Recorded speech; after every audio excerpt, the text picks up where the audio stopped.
We're a little over 3 weeks into Mirage League, and I'm just now finally getting around to making another update video for my Dominating Blow League Starter. I have a feeling there aren't too many people still looking for updates on that League Starter guide, but I felt like the last video left a lot of things out, and I didn't want to just leave it like that. Part of the reason for that is I made the previous video in a rush and without a script so that I could get the video out early enough for everyone who might need to make changes. This time I actually wrote a script, but the video is coming out extremely late. Is that better? I don't know. Anyway, I wanted to start with these first few clips showcasing some mapping because they said Domblow was a slow mapper. Actually, I said that. I said that in the guide video, but I was still getting comments criticizing how slow the map clear looked in that video, which I had to clarify. None of the clips in the guide video were using any source of monster explosions, and it makes a big difference. At first I was using Spore Guard for explosions, but pretty early on in the league I learned about the Annihilation support gem and found that it turns the build into an actually pretty competent mapper. It's still not the fastest mapper in the game, but you can see from these clips that it has actually pretty decent clear now. I'm still using Melee Splash support while mapping too, meaning I'm basically on a 4-link for damage since 2 of the links are taken up by Annihilation and Melee Splash, and you can see the breach bosses are still going down fast enough. Also, most of the footage in this video was recorded 1 or 2 weeks ago, so keep that in mind when gauging the character's strength. I also wanted to show this clip of one of my favorite things that can happen with Domblow. If you get a rare Sentinel with Soul Eater and then ascend that minion with Val Domination, you can end up with this giant minion that just goes crazy and keeps getting bigger. This is for anyone who misses Old Headhunter. I don't, but I know there's lots of you out there. I also saw a comment from someone claiming that they were struggling with deaths in red maps on this build, and they were asking how to make the build tankier. I thought this was really strange because this build is all but literally an actual tank. I recorded this clip of deliberately standing in the middle of 2 packs of volatile explosions and taking no damage just to show how tanky this build should be. Built properly, it should have around 5k life, 20k armor, all resists capped block and spell block, life recovery on block, and ES recovery on spell block, along with like 500 or so energy shield, maybe a little more, plus divine shield just to keep our ES constantly recovering in combat. I went from the start of level 99 to 100 with I think only 1 or maybe 2 deaths, just solo farming Breach Beyond in tier 16 maps, which is pretty rippy content. I've also been delving and made it to depth 1000, which is not something that squishy builds can do at all. This isn't as deep as dedicated delve builds can get, but it's still a lot deeper than most generic builds will reach. I think my first death in delve to anything other than darkness was around depth 650, and it started feeling uncomfortable after about depth 900. After 950, it definitely wasn't worth going further, but I was so close to 1000 that I just wanted to finish that push. Now I'm going back and farming sideways delve around depth 700, which is still deep enough to be insanely profitable, especially this league with basic fossils at 10c each and hollow fossils at almost 2 divine. It just feels a little better, a little safer to delve around that depth, around 700. This Crystal King fight at depth 591 is actually the first one I found, which is quite a bit deeper than I normally have to go to find him. I use Steam recording to capture the last minute of gameplay, so unfortunately I didn't get the first half of this fight, where my damage was much higher than in this clip because I walked into the fight with 3 Ascended Sentinels ready. Speaking of the Ascended Sentinels, another common question I've been getting is asking if the Trial Master Ascendancy is worth it to make Val Domination permanent. My answer to that is it's basically already permanent for anything other than bossing, and it would mean losing the Lycia bloodline. If you pay close attention to any of these clips I've been showing other than the boss fight, you should be able to see that I have 3 charges of Val Domination ready to go again long before my Ascended Sentinels expire anyway. Even in low-density content like Delve, I usually have 1 or 2 charges ready, and it doesn't take long to fill the rest. It's only for bosses that it would really make a difference, and I didn't make this character to be a bosser. Anyway, with all that said, I think we can get into the POB now, so I can show you all of the things that have changed since the previous update and since the league start if you missed the last update. Looking in the POB, the first thing I want to address is these warnings down here and why you can just ignore them. First is the 2 setups for Val Domination. I already explained this in the build guide, but in case you missed that, this is just the 1 6-link setup, but I separate it into 2 skills in POB so that it separates the damage calculations for Dominating Blow versus Val Domination. I leave Divine Sentinel unchecked on Val Domination because it incorrectly duplicates the regen auras if you have it checked on both of them. but it doesn't affect the DPS otherwise because the auras will affect all of your minions regardless. And honestly, we can probably uncheck fresh meat support on the Val Domination setup to get a more accurate picture of the build's DPS, since the Ascended Sentinels only get the buff for a small portion of their uptime. And that is a big difference in DPS. That is a big drop, but like that's still a ton of DPS even without the fresh meat buff on the Ascended Sentinels. As for the other warnings about too many gems, all of these are because of imbued gems. As far as I know, PoB still doesn't have support for imbued gems, so I simulated them by adding a level 1 gem to each setup that I have an imbued gem in. Like here I put level 1 Elemental Army because my Animate Guardian gem is imbued with it. Here I have level 1 Unbound Ailments imbued on my Skitter bots. Here I have Inspiration imbued on my Arcanist brand just to make those spells cost less mana. It affects all of the spells in the chain. And here I have Faster Attacks imbued on my Leap Slam. I tested the imbued Leap Slam and an unimbued Leap Slam with the 2020 Faster Attacks side by side, and I really didn't feel much difference, so I decided it was better to save the gem slot. The biggest thing that these gem changes allowed me to do, compared to the League Start Guide, is buff up the Spectre setup by including a Congregation support and a level 3 Empower to get Raise Spectre up to level 25. Both of these together mean we get 2 extra Spectres, so 5 Spectres total now. So now for Spectres, I'm using a Host Chieftain, Carnage Chieftain, Perfect Forest Warrior, Perfect Warlord, and Perfect Blasphemer. The Perfect Warlord shares endurance charges with basically 100% uptime, so I spec'd a couple extra endurance charges on the tree, right here and right here. The Perfect Blasphemer provides a Smite aura that's roughly equivalent to a level 40 Smite gem, so I've just included that in the custom modifiers right here. It also gives some rotating curses, but they're so unreliable that I don't even count them in the PoB. As for other gem changes, I swapped out Cast When Damage Taken for Cast When Stunned on Molten Shell. Since we're block capped, this is actually the more reliable setup. I actually forgot this when I was making the build guide, and I should have recommended this to begin with. I have been thinking of getting stun immunity though through Abyss Jewels, and if I did that, then I would have to change back to Cast When Damage Taken because I wouldn't be getting stunned, so Cast When Stunned wouldn't work. The main reason I'm thinking of doing that is because in Delve you tend to get stunned a lot. There's also some changes in the main 6-link setup. I'm still basically using everything I mentioned in the guide and in the last update, but now I'm using Annihilation support while mapping, and Divine Sentinel support while doing anything else. I have a few white sockets on my weapon, so I run Melee Splash plus Annihilation while mapping. I swap out Annihilation for Divine Sentinel while delving, and if I'm fighting a single target boss, then I also swap out Melee Splash for Predator. So this setup here is what it looks like when I'm fighting a single target, and for mapping I would swap out Predator and Divine Sentinel and add in Melee Splash and Annihilation. And for delving, since you don't need quite so much clear, I swap out Annihilation for Divine Sentinel, just to have the defenses active in Delve, and also the little bit of offensive stats that Divine Sentinel provides. Just don't make this expensive mistake I made while delving, where I tried to swap gems on the fly, and accidentally threw my level 4 23% quality Divine Sentinel on the ground right before I died. Something funny to note about Divine Sentinel is that it kind of turns this build into a somewhat competent aura bot. I did some group play earlier this season, just in a small group of 3, where I was basically the aura bot, and our carry was a Kinetic Blast of Clustering Wander who was scaling physical damage. He told me that when he stood next to me when all of my buffs were up, I was increasing his in-game sheet DPS by 8 times. Obviously, the real number is a bit lower than that with resistances and everything, but that's still a very real support character. The only tricky part is that maintaining Dominating Blow minions while you have a carry clearing everything is kind of hard, because if there's nothing to hit, then you can't spawn minions. I would talk about changes to the passive tree next, but I don't think anything has changed from the guide other than I took a couple endurance charges because of the new Spectre.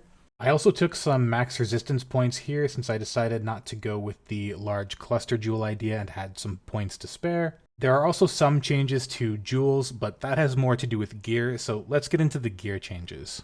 For the gear, I'm going to show this part in-game because there are some unexpected interactions that I want to show off here. First, for the weapon, I got really lucky crafting this. I wouldn't expect to be able to replicate this easily. I bought a fractured base with +2 melee skills, which only cost 5C, then started spamming it with deafening essences of fear. I was just trying to hit attack speed and then craft minion attack speed, maybe get lucky and get mana leech with it too. Instead, I hit +1 gem level really early, so the prefixes were all done. I crafted prefixes cannot be changed, then scoured it, then multi-modded it, and crafted attack speed plus minion attack speed, and it was basically done. I even got lucky with an Omen of Blanching and hit 3 white sockets on the first try. Also, I'm still missing a harvest enchant on this, so I should probably do that. Either the attack speed enchant or the weapon range enchant would be good.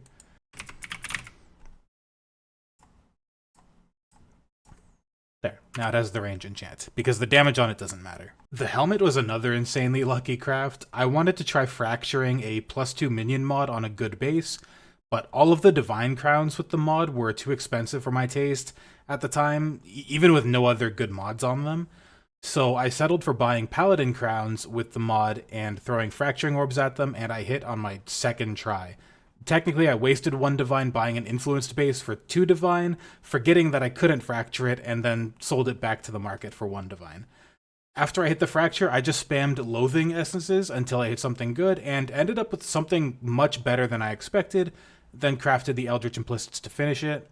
Since I'm not using Spore Guard anymore, that opened up options for a rare body armor. I went with a Sacrificial Garb because the implicit +1 to level of all Val skill gems works for Val Domination, even socketed in a different item. I also knew that I could get Consecrated Ground while stationary as an influenced mod on a body armor, and the next best influenced mod I could find was Increased Effective Offerings. I bought the Sacrificial Garb with Consecrated Ground mod already on it because it was a lot cheaper than the Offering Effect mod. Then I just needed to buy any body armor with the Offering Effect mod, Awakener Orbit onto the Sacrificial Garb, and hope to hit something good. What I hit certainly wasn't great, but it was serviceable enough that I kept it. I would have preferred to hit a life roll or a natural resistance roll, but a good defense roll and an open suffix to craft a resist on were acceptable. The big reason for the Consecrated Ground mod is that it turns into Profane Ground with the Lycia bloodline, meaning I don't need to rely on a Sulfur Flask for that anymore. The gloves were a much simpler craft, but first I should mention that I abandoned the idea of using Admiral's Arrogance.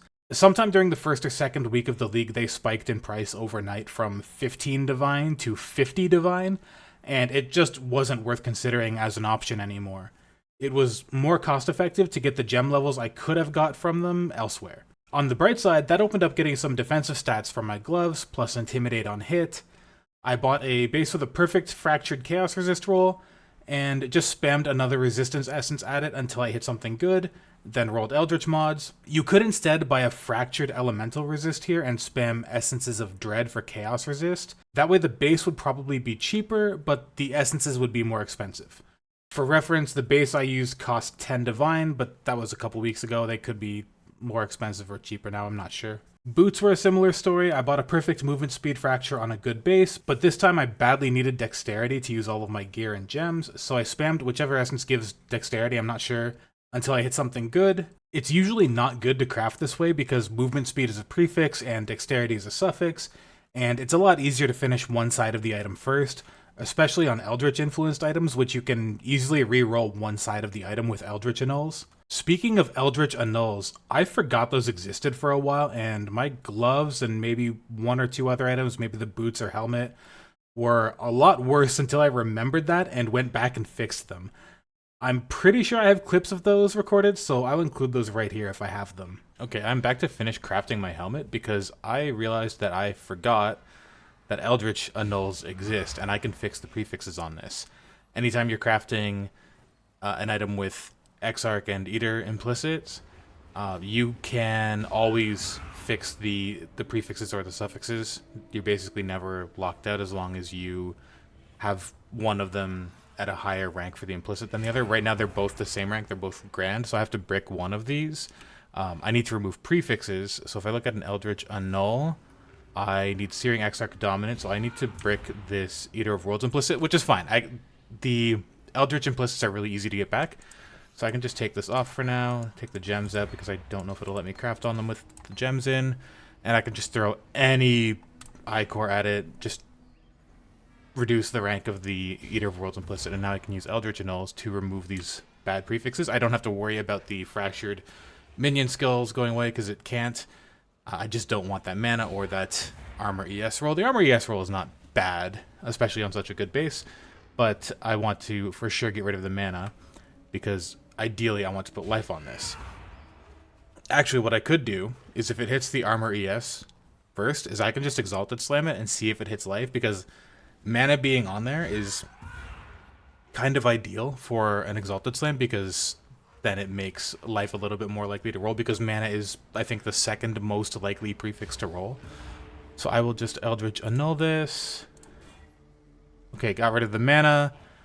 I can just Exalted Slam it here because I don't mind having the Armor ES. See if we hit, nope, we hit ES, so now we Eldritch Annul it again, and we're just going to keep doing this until it hits a good life roll or a really high Armor ES roll, something that's actually usable for me. And I might speed up this part of the video until we get to something that's actually usable.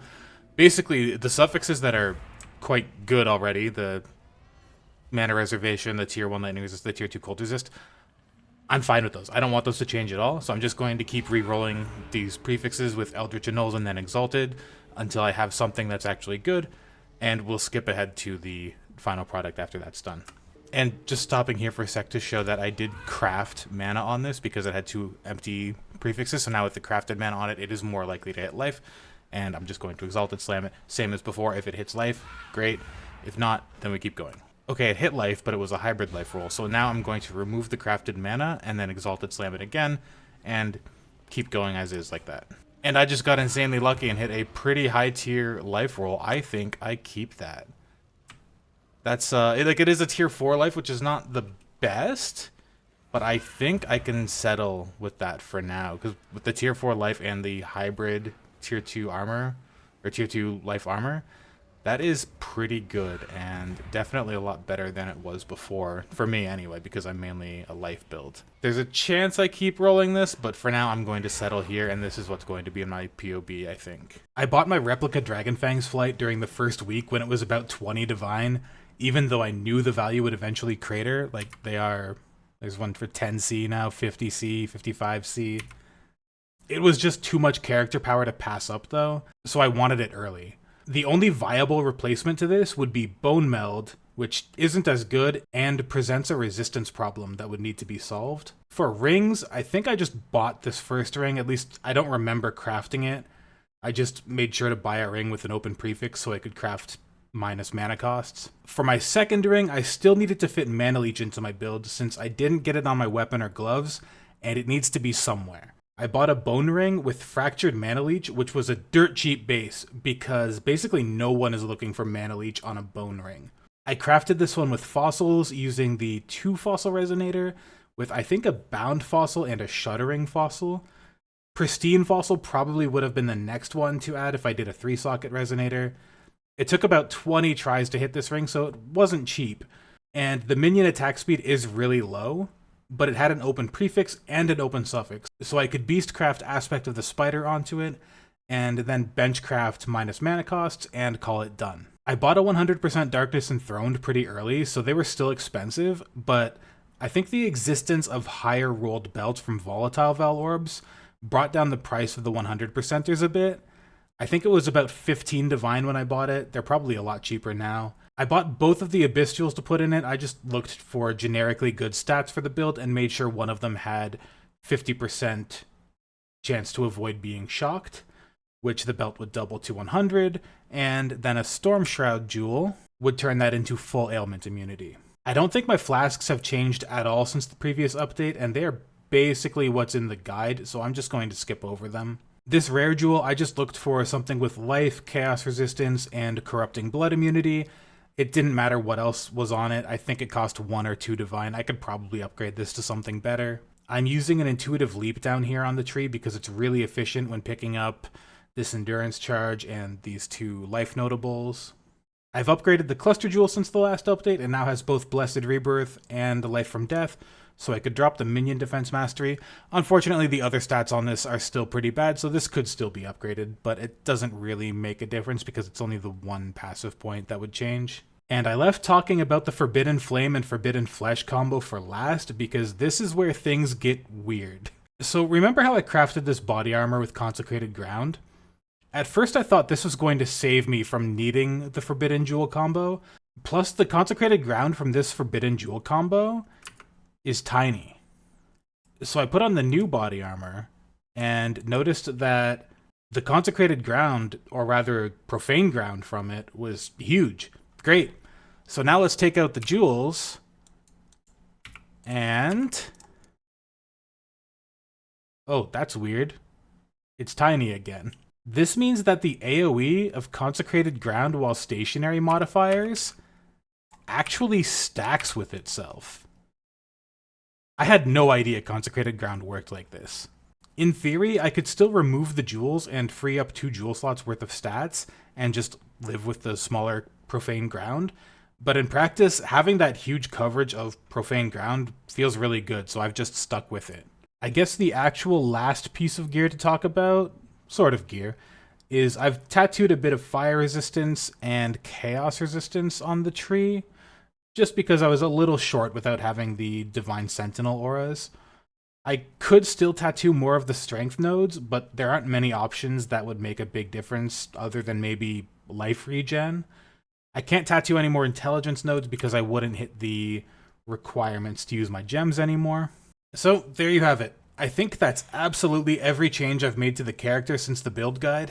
I was going to leave some crafting clips in here, but they're all really short because of how lucky I got while crafting, and since I just basically explained every step of every piece of gear I crafted, I don't see much reason in it now.